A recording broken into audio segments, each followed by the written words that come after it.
On today's episode, we are talking about the McCallisters, Christmas pickles, and Belshnikel as we go down the rabbit hole of Christmas traditions. This is Penhold Talk Radio.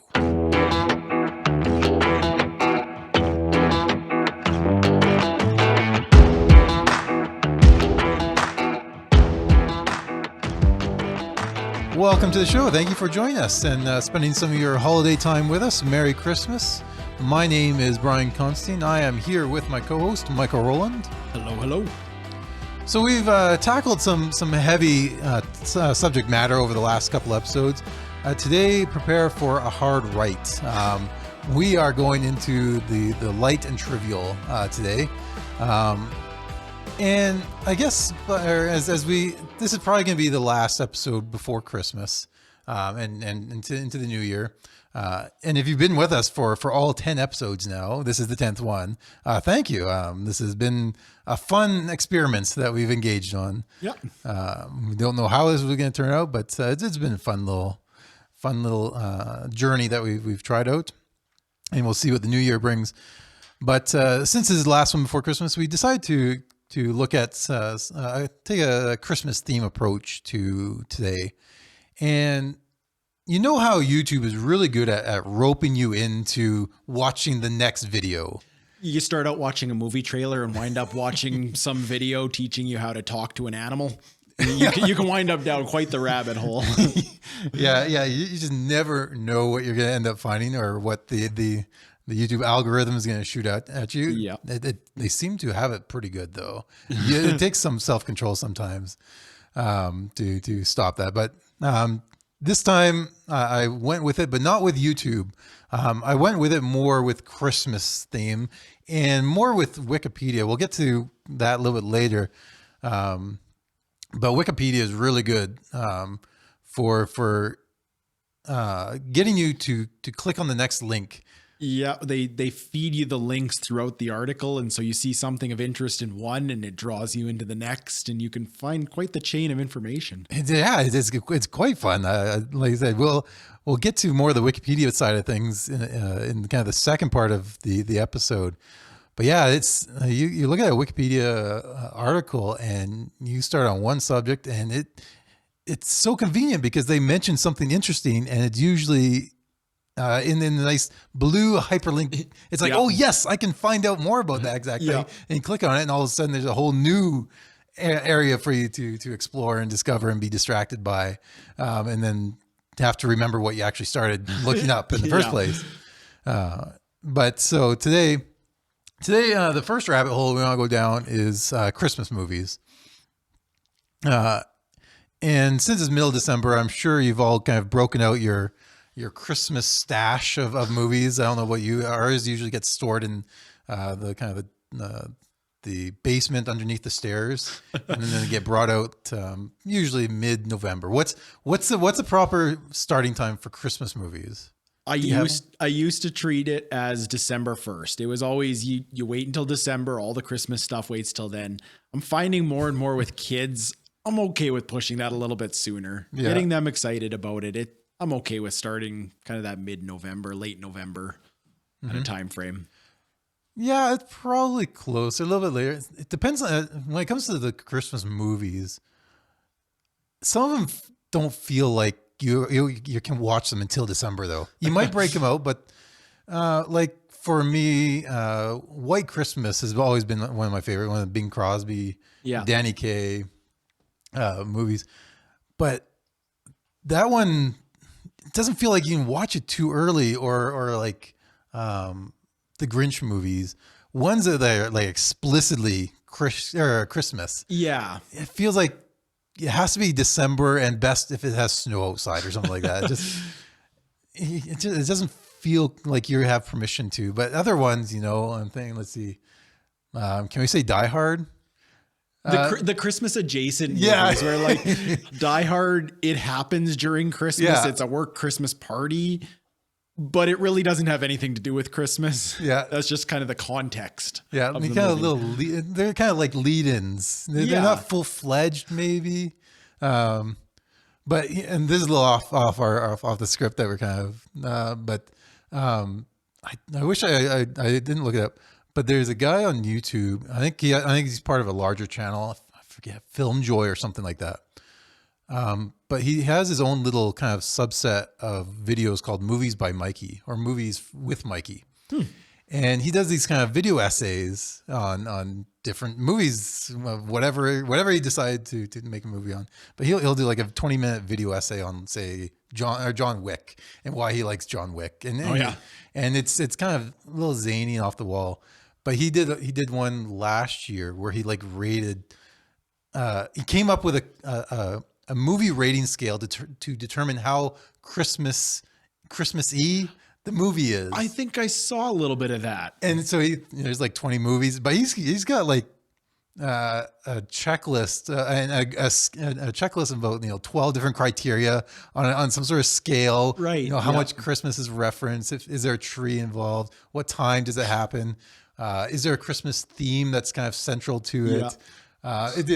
It's funny in the one part that the guy spent so much time thinking about this. Yeah, but he does just a very entertaining job of it. And Die Hard actually comes up higher on the list than you actually think it does on his criteria, which are quite reasonable criteria. Yeah, for how kind of zany and out there the whole video is. But that's just a side note. If you're interested in exploring the kind of the justification for movies like Die Hard, whether they're in there or not. And he mentions other movies that I have never seen, and certainly hadn't seen in connection with Christmas. But anyways, so yeah, what's for when it comes to breaking out the Christmas movies, is there one that is first or primary, or maybe one that you anticipate watching the most? It's typically those Christmas specials. So the Charlie Brown, the Grinch, that whole genre, or the Mickey Mouse, what am I thinking here? Christmas Carol. Yeah. Mickey's Christmas Carol and Muppet Christmas Carol, all those just like little short kids, like half-hour specials. I was gonna say, was that a recent thing? Say since kids came on the scene? No, not entirely, because I grew up with that. Like we'd watch those most every year, and so it's just kind of something that's stuck. Yeah. So those tend to be kind of the go-to. Once we're breaking out Christmas stuff, we got to make sure we watch the Grinch and Charlie Brown and so on. Yeah, yeah. The Mickey Mouse never hit our scene, but yeah, obviously all the TV kind of specials. Yeah. Were central. Kind of really the only Christmas tradition when it came to the movies growing up for me was watching How the Grinch Stole Christmas on Christmas Eve. Oh yeah. Like the original Boris Karloff one. Yeah, that was we'd watch that on Christmas Eve and open our one present that night and then off to bed kind of thing. But other than that, that was kind of the main family one. For me, for a number of years, the first one, and I in my teen years, my bedroom was downstairs in our place, and I also had three other brothers. It was a huge room, so it had enough for me and my I think all three of my other brothers were in there. So yeah, 4 boys in there. And we would hang Christmas lights around the outside and then Christmas music blaring and that kind of thing. But I also had a TV down there, and one of the first Christmas movies that I always went to was White Christmas again. That just to me is just a quintessential Christmas one. I like, and you can actually argue it's not super Christmassy. Yeah, but to me it has a name in it, but overall it's not central about Christmas. Yep. But it has just obviously I love the songs and the music to it. Has a fun little story. Danny Kaye. If you don't know who Danny Kaye is, look him up. He's just a crazy comedic singer dancer. Yeah, he's really fun to watch. Yeah. What's the other one that he's in? Oh, now I'm gonna mess myself up because I can't remember the other movie I have him in. The other singing and dancing one. Oh well, he maybe Michael can find it. But yeah, over in more recent years, um, it's always kind of interesting to see what kind of new Christmas movies come out. Because to me, when I think Christmas movie, I think of older movies. I think most of us do. Yeah, there's that certain subset of like the classic Christmas movies. It's a Wonderful Life, White Christmas. You've kind of got that era of movie that we all think of. Yeah, like those are going even further back. But yeah, when you think of Christmas movies, it's not like you're thinking of something from like the past 10 years. Like it feels like it feels to me, it feels like, when I think of Christmas movies, I go back to those other ones. Like Home Alone it's a Christmas classic now. It's 30 years old, by the way. Yep. But like maybe the most recent Christmas movie that I have kind of in the Christmas collection. We got Love Actually. I forget how old that one is. That one's probably even pushing 20 years. It's getting up there. It does mention, the opening scene dates it to probably 2002. Yeah, it's early 2000s. Something like that. But yeah, there have been a couple more recent ones that have kind of made their way into the Christmas collection. For me, Arthur Christmas. I have yet to see that. I haven't seen it yet. I would highly recommend that. That one's especially good with the kids. It has to do with Santa and his two sons. So there's one, and it's Santa's gone high tech, so he flies around in this like cloaking spaceship to get around. But there's also a grandfather Christmas in there who's kind of old fashioned still. He remembers the old fashioned way. Right. So there's like 4 generations of possible Santas here. And so the older brother is kind of expecting to take the reins. And then you got the younger one who's kind of got more of that Christmas spirit kind of attitude. And it's whether or not it's kind of like, trying to figure out who's going to, how's Christmas going to play out in the future? What kind of direction is it going to go in? Right. And so and it's really well animated, for that one. The other one that I want to recommend, is The Man Who Invented Christmas. I did see that one. I really enjoyed that movie. That one was really good. Yeah. I saw this one in theaters. I guess it came out 2 years ago. I want to say might be 3 now. years. Wow. This was a surprise one for me because I went into the theater not really having huge expectations, but thoroughly enjoyed this one. This one's about kind of the story behind Charles Dickens and the writing of the Christmas Carol, and kind of how that came about, what kind of were the conditions in his own life that kind of fed into it. But what I really found fascinating was how they portrayed his kind of writing process and story conceptualization, and how he's looking for characters, not in the sense he's creating them, but he's really looking for these characters in the sense of discovering them.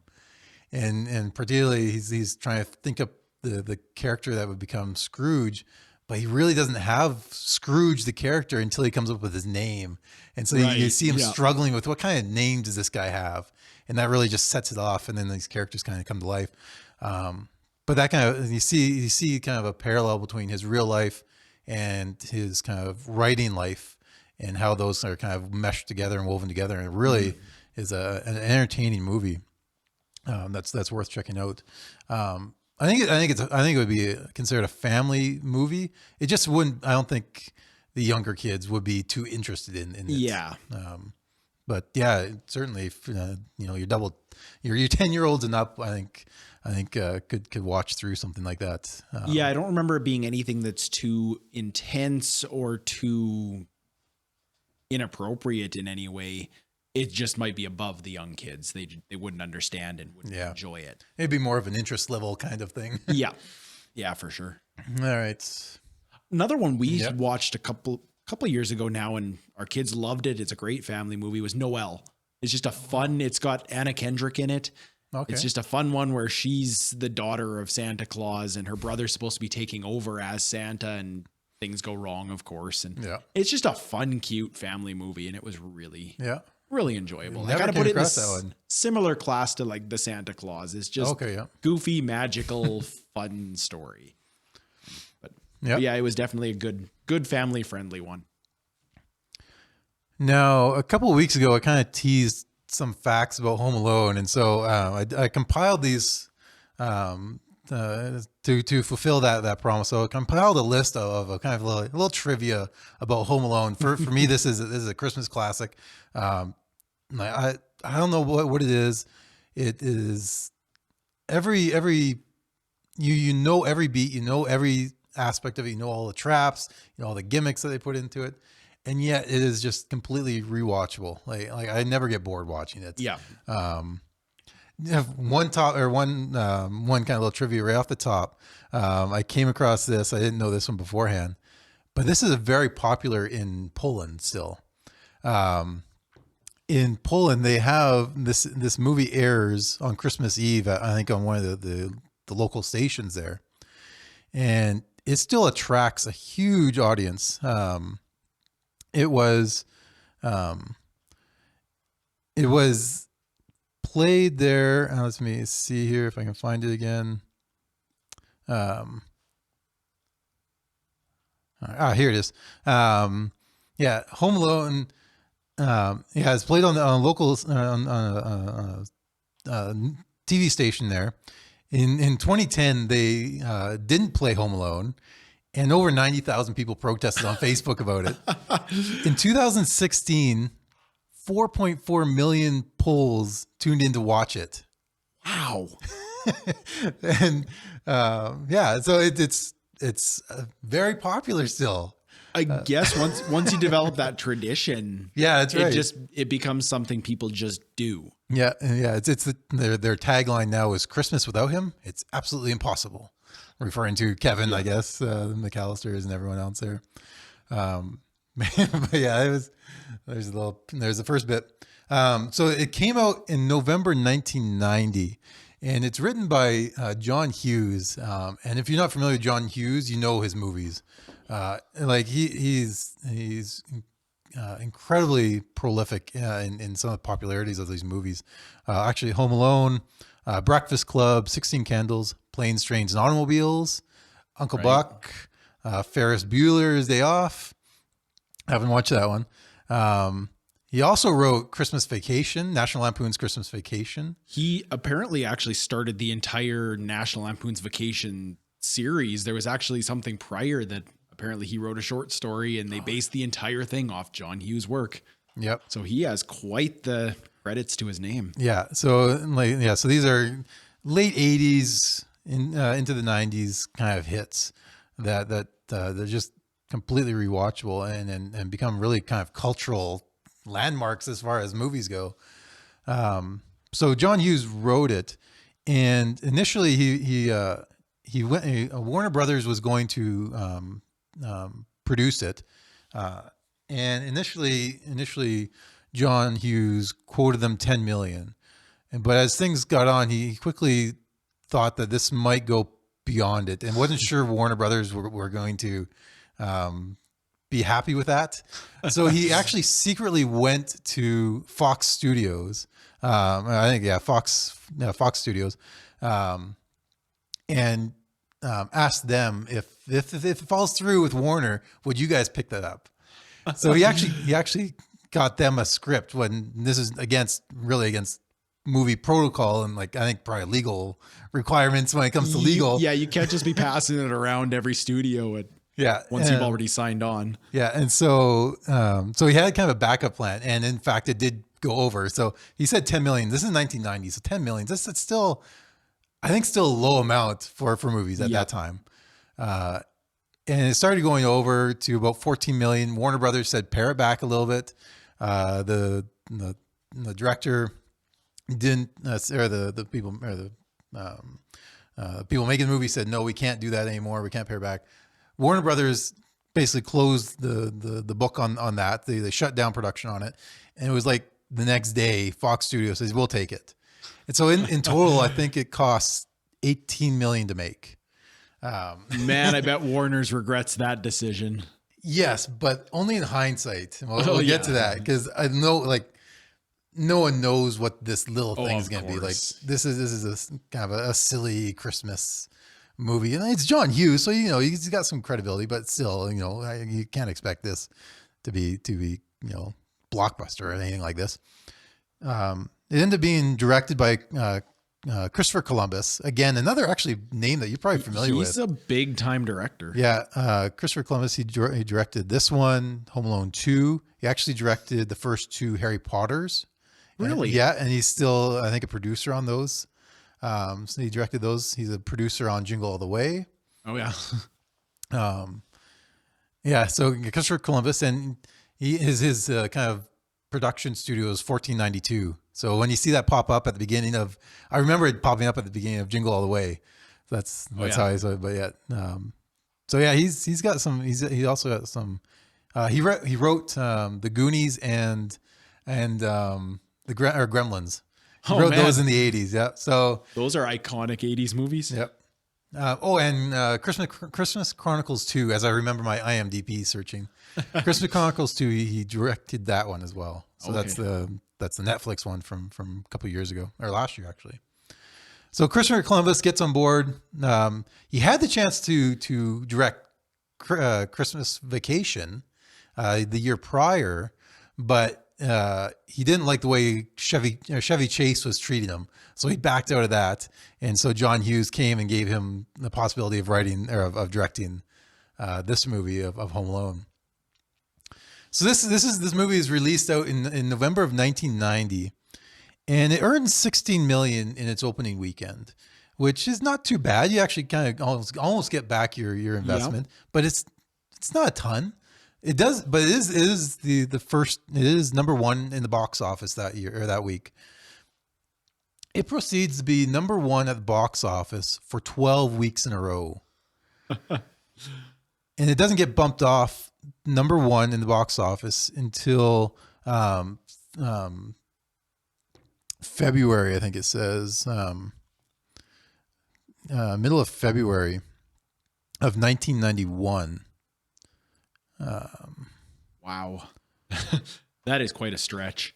Yeah, let's see here. At the beginning. Yeah, so it gets bumped off at the beginning of November or beginning of February 1991. So think about it, this is a Christmas movie, like explicitly Christmas, and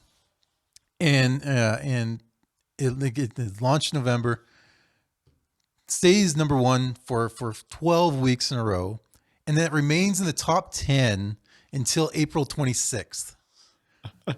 So past Easter, this little budgeted Christmas movie runs in the top 10 until the end of April. And in fact, it even crops back up into the top 10 at the end of May and in the middle of June. Wow. Like this is like one of the weirdest. I'm sure this is gonna be one of the weirdest box office stats of any movie. Like a movie just does not pop up again. No, especially a Christmas movie in the middle of June. But it had a theater run of almost 200 days. And in that time, it grossed domestically $285 million. just in the US alone. Worldwide, it hit almost $480 million. That's absolutely remarkable. Like you look at big movies now and what they're putting into them, the hundreds of millions of dollars, their return on investment has absolutely nothing on Home Alone. No, look at what they invested to what they got, and just unbelievable success. The $285 million that it grossed domestically was the second highest of any movie ever to that point. So up till 1990, the only 2 that were above it were Star Wars, the first one, and E.T. They were the only ones of any movie. Who would have guessed what's ultimately a pretty kind of goofy, almost like slapstick kind of Christmas movie would pull that off? I know, like this would be just a fascinating thing to study. Like, why did this movie succeed in this way? I think my interest on some of this got triggered because Netflix did a little series on, I think, the movies that made us. I think that's what the series is called. Yeah, the movies that made us, and one of the episodes was on on Home Alone, and just some of the incredible stats that went on, and some of the production issues that were on there. So that 285 million that it earned domestically, just in the United States, was actually the highest earning domestic take at the box office of a live action comedy until 2017. So so it made more movie. So as a live action comedy in the live action comedy genre, and that's not a small category. No, That made that held the record for the most money earned domestically by a live action comedy until 2017, when a Chinese movie broke that record in China. It's 485 million 476 million worldwide, was the highest grossing live action comedy ever until 2011, when The Hangover Part 2 broke that record. How? I get that it's a great movie, but how do you hold a record like that? I know, like this is like the treasure trove of treasure troves when it comes to like box office success. Like, I don't think anyone had any anticipation of this. Like, this is crazy. And the last one I'll throw out there, it was the highest grossing Christmas film ever until 2018, when the animated The Grinch movie came out. So that, like, that's the one that just came out a few years ago. Yep, that 2018 Illumination Studios one. Yep. So up until then, as far as Christmas movies went, Home Alone was king of the heap there. Oh my goodness. When it came to box office success. So yeah, I don't know. Like I said, I liked Home Alone before. I don't remember it coming out. I was like 7, I guess, when it came out, and I don't remember the time when I first knew about it. But so, at least as far as my memory goes, it's kind of before when I started paying attention to that. But when you look at kind of the stats here, I liked it, but a lot of people have liked it and liked it a lot. Yeah. At that time, like 67 million tickets were sold in the United States for this movie. During the theater run. That is incredible. The last thing here is it didn't do too well in home rentals when it was released on rentals. It's because everyone bought it. Yeah. they people ended up buying the movie, and so they made like another 115 million in home sales afterwards. So like this was it. Like if you were a director, I'm sure. Like Christopher Columbus, like I think this was the third, at least according to kind of the IMDb page, like this was the third movie he directed. Like he could have walked and been done. Like at the age, I think, of 32, he could have been done with probably the money he massive got success. Off this. But yeah, just incredible. Like I said, we're going down the rabbit hole. This was one rabbit hole that I just found fascinating when it came to a movie that we're all familiar with, but there's a lot of kind of fun background stuff to when this came out. If you're listening to this, may let us know if you watch this in theaters. If you're one that remembers this when it came out, and whether kind of the popularity, if you remember the popularity at the time, because even now, these numbers would be incredible for any movie, Marvel or otherwise. Absolutely. But for a movie that one studio passed up because it went $4 million over budget, $4 million on an already $10 million budget. As far as movies go, even at the time, that would be a low budget.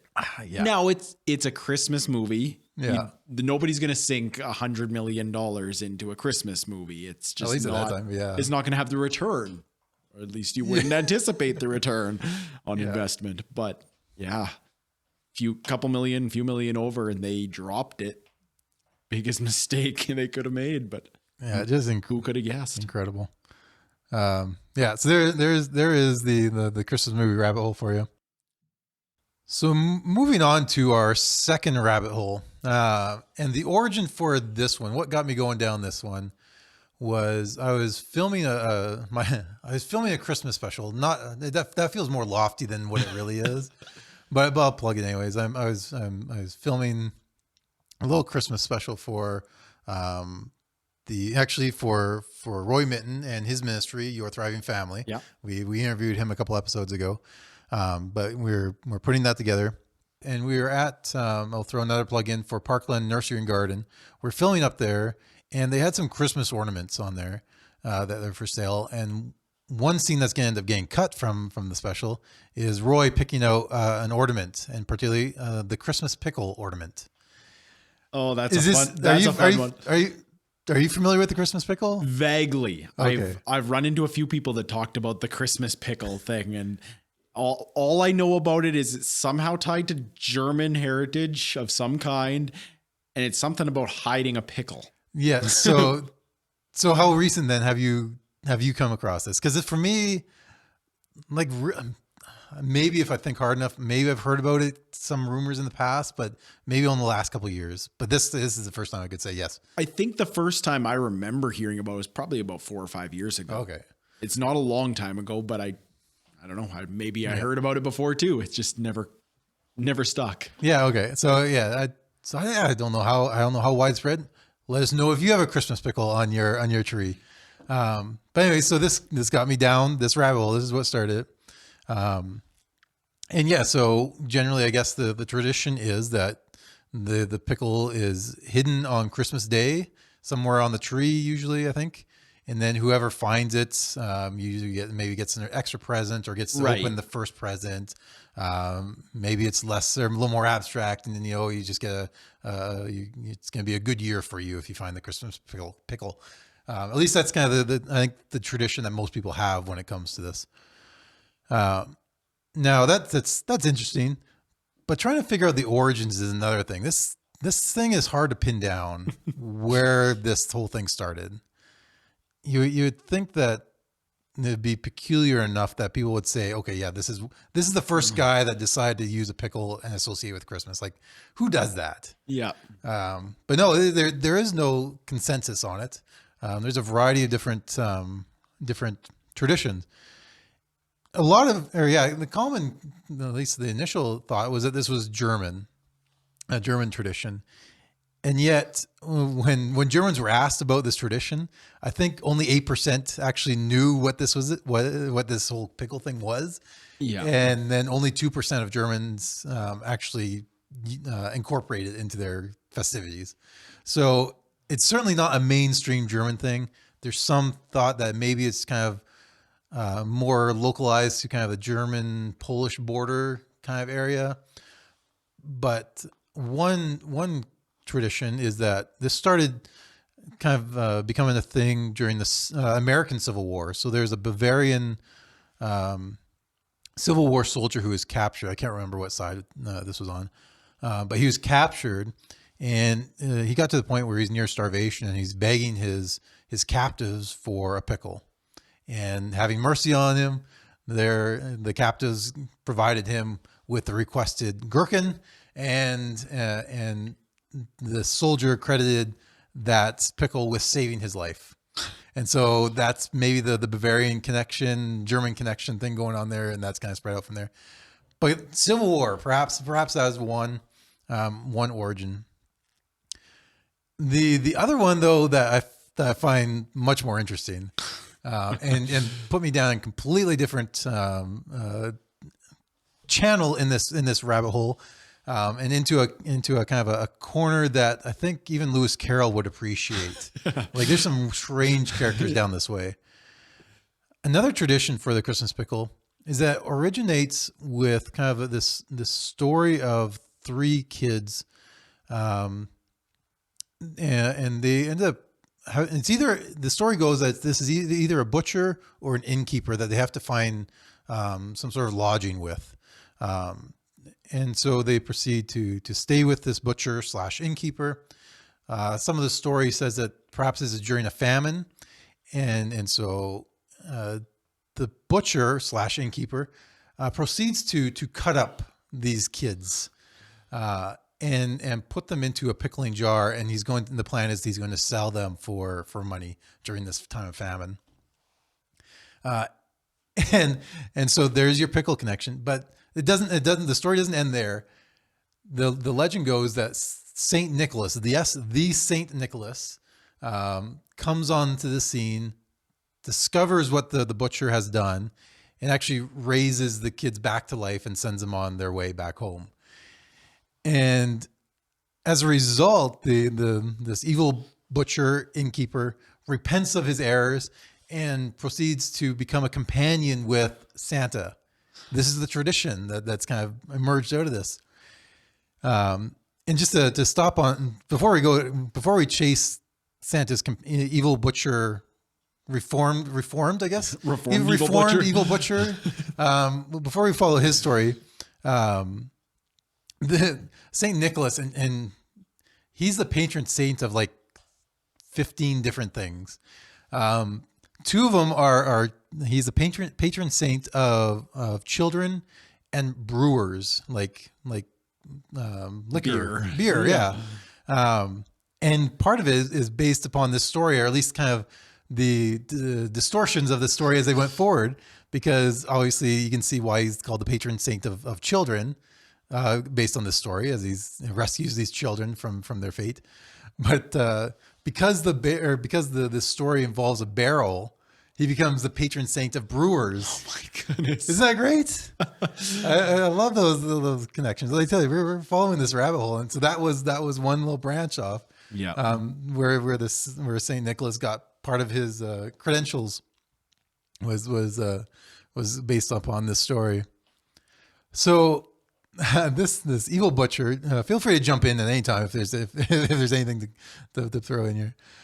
This evil butcher becomes part of the tradition, kind of in northeast France, into Belgium, Switzerland, kind of a French-speaking, the French-speaking people around Belgium and Switzerland, kind of in that border area. And this story goes back, or the evil butcher goes back to at least the 1200s, and where this reformed butcher becomes part of the companions of Saint Nicholas. And you can actually, there is a Wikipedia page where you can actually look up companions of Santa Claus, I think it is. And you'll find a list of at least probably 10 different characters with very similar personalities and jobs. Where this rabbit hole is going down. Now, this evil butcher becomes known in France as Père Foutard. Excuse my French again. Otherwise known as Father Whipper. And this is the tradition goes that Father Whipper travels with Saint Nick on Saint Nicholas Day, which is December 6th. This is kind of the feast day for for the original saint. Yeah. The 3rd and 4th century saint. Tradition goes he died on December 6th, so that's become his feast day. Obviously more of a European tradition than we find over here.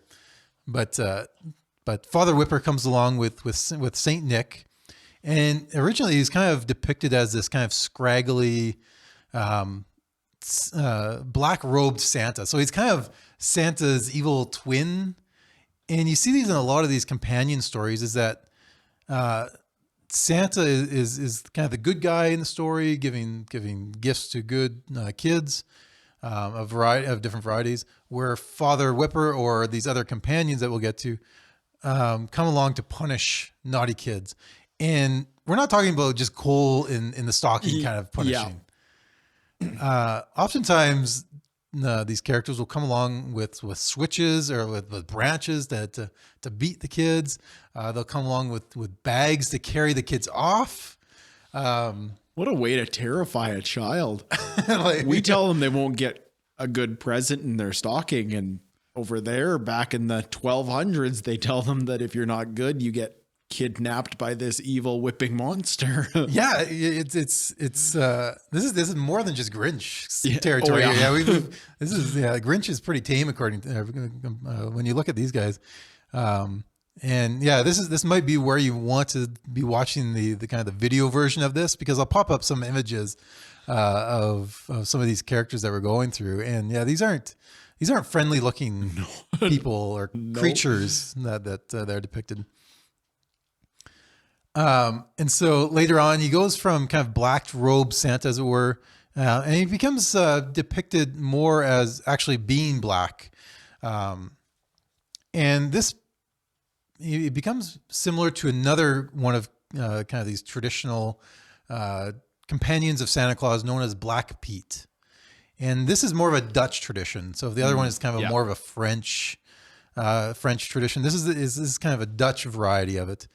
From at least the 18th century. I think it goes back much further. Again, it's really hard to kind of pin down when these characters first appeared on the scene. Yeah. They're usually kind of an outgrowth or kind of a collection of time merging into kind of creating some of these characters.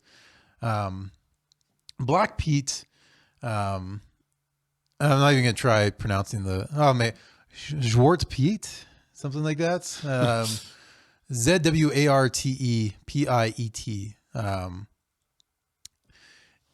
And so he's a companion.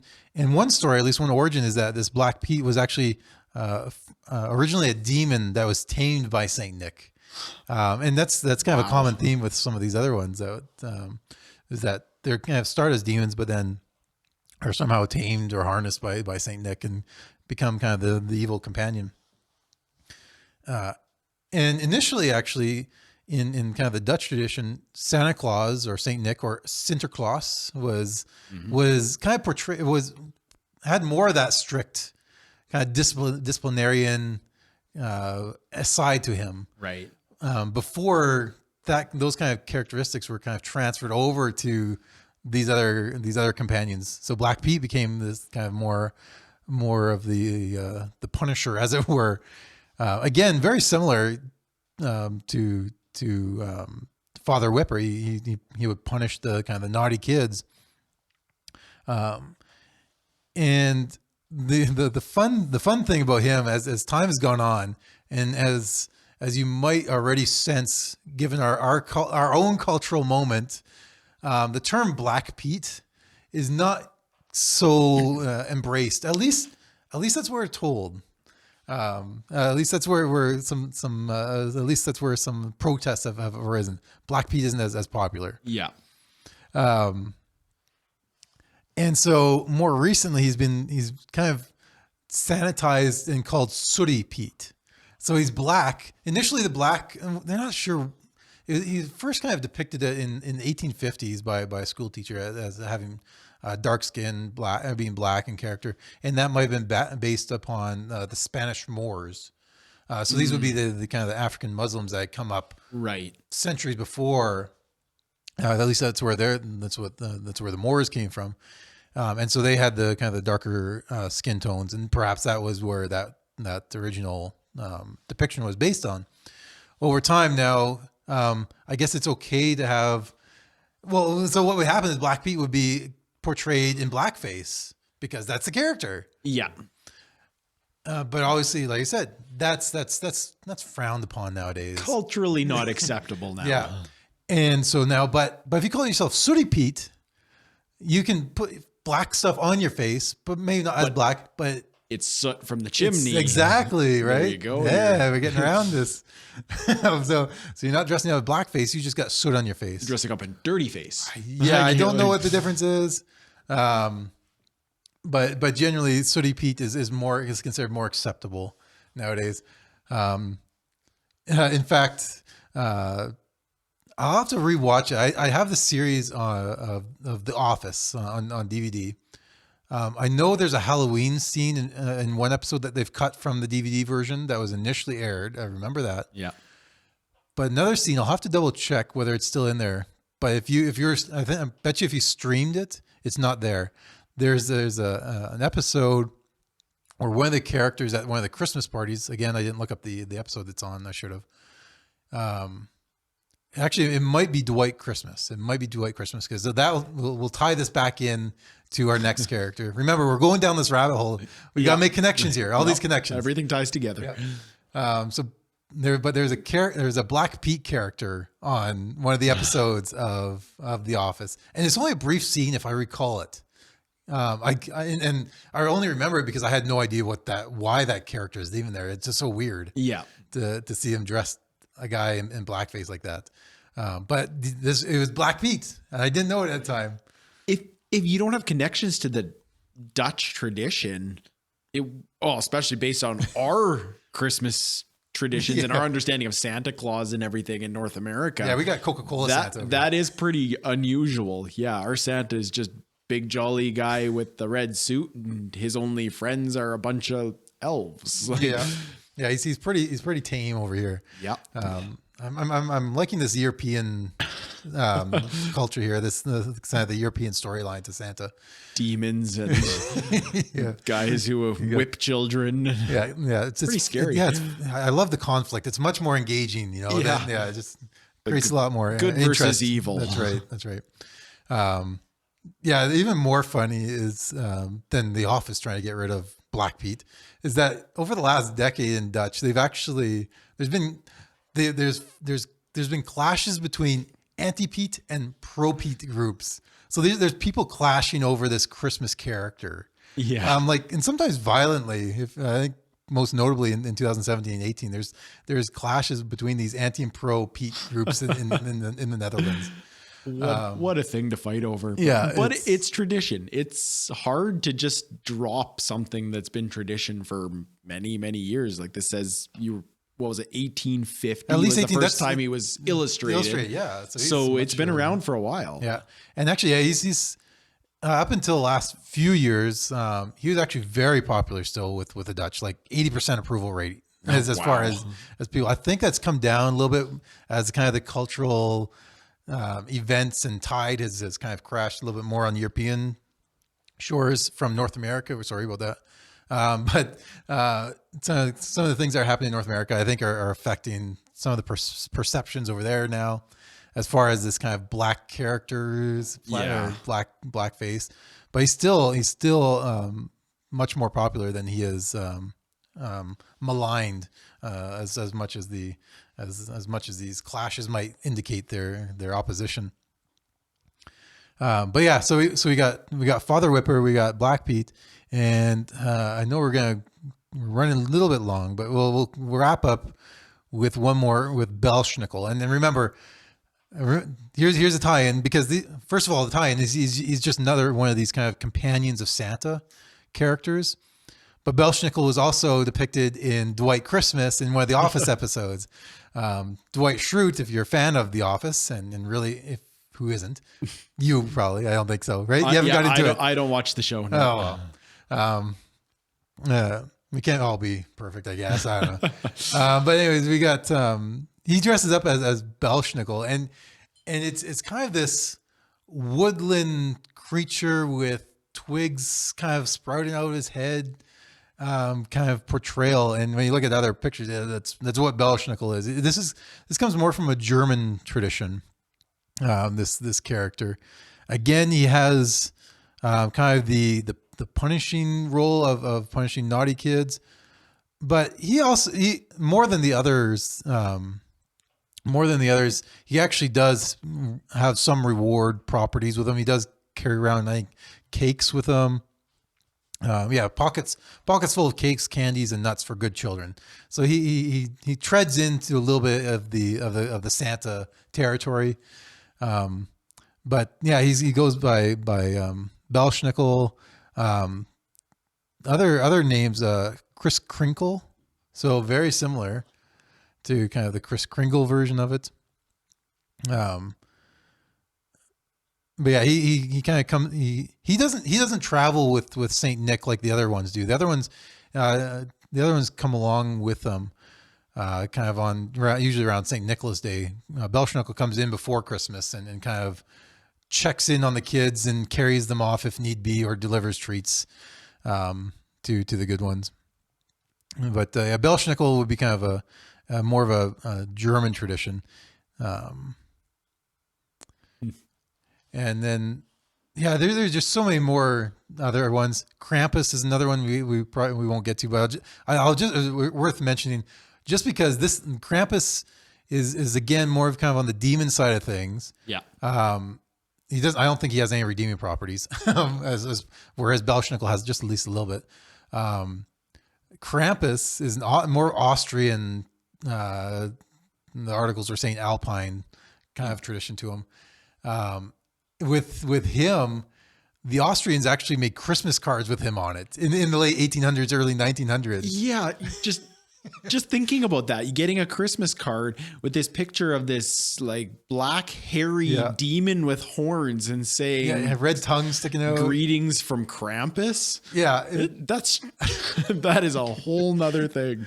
Again, gotta check out the video episode. Otherwise, of this podcast. Otherwise, I'll try to put some of the links up. There's just so many places I went with this rabbit hole.